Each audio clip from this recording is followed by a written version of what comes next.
ST વિભાગ જાણે કોઈ મોટી દુર્ઘટનાની રાહ જોતું હોય તેવો ઘાટ જણાયો, જ્યાં છોટાઉદેપુરની એસટી ડેપોની કમ્પાઉન્ડ વોલ જર્જરિત હાલતમાં છે અને ધરાશાયી થાય તો આખરે જવાબદાર કોણ તે સવાલ ઉઠી રહ્યો છે। જ્યાં છોટાઉદેપુર પાસે એસટી ડેપોની કમ્પાઉન્ડ વોલ જર્જરિત અવસ્થામાં છે। અહીં બસ ડેપો પર મધ્યપ્રદેશ સહિત સમગ્ર રાજ્યમાંથી બસો આવતી હોય છે।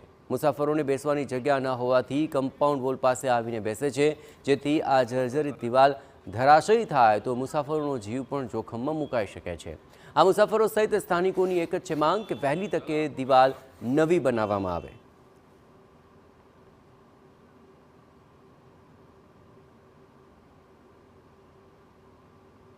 આ દીવાલ બિલકુલ તદ્દન તૂટી જાય એવી છે। કોઈ દિવસ પડશે તો અહીંયા જાનહાનિ થવાની શક્યતા છે।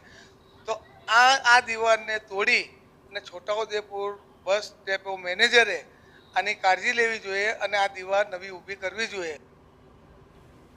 મહત્વપૂર્ણ છે કે 4 વર્ષ અગાઉ જ કમ્પાઉન્ડ વોલનું નવીનીકરણ થયું હતું। 4 વર્ષમાં જ કમ્પાઉન્ડ વોલ જર્જરિત બની જતા કામગીરીમાં કેટલી વેઠ ઉતારી હશે તે સ્પષ્ટ થઈ ગયું છે। બીજી તરફ મધ્યપ્રદેશની મોટાભાગની બસો દિવાલ નજીક જ ઊભી રહેતી હોય છે, જેથી મુસાફરો માટે જર્જરિત દિવાલ જોખમી સાબિત થઈ રહી છે। જે કમ્પાઉન્ડ વોલ છે એમાં એક કમ્પાઉન્ડ વોલમાં થોડુંક ક્રેકિંગ જેવું આવ્યું છે, પડી જાય એવું છે, તો એને રિપેરિંગ કરાવવાનું મારું ધ્યાન દોર્યું છે। તો એ મારા વહીવટી સ્ટાફમાં આગળ અમારા ઓફિસે જાણ કરી અને વહેલી તકે આ નિકાલ થાય આનો હું પત્ર વ્યવહાર કરી વહેલી તકે આનું સોલ્યુશન લાવી દઈશ।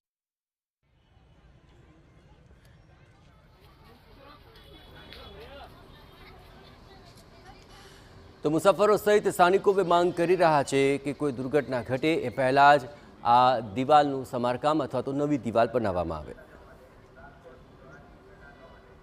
આ છોટાઉદેપુર ગામ છે અને આ છોટાઉદેપુર ગામનો આ જોઈ શકો છો કે એસટી ડેપો છે।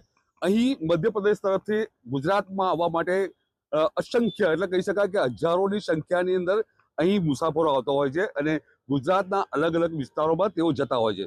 આદિવાસી વિસ્તારમાંથી આવતા જે લોકો છે અહીં જે આ જગ્યાએ હું તમને બતાવવા માંગીશ કે આ જગ્યાએ બસ આગળ ઊભી રહે છે અને તેમાંથી ઉતરતા મુસાફરો છે આ દિવાલને અડીને બેસતા હોય છે।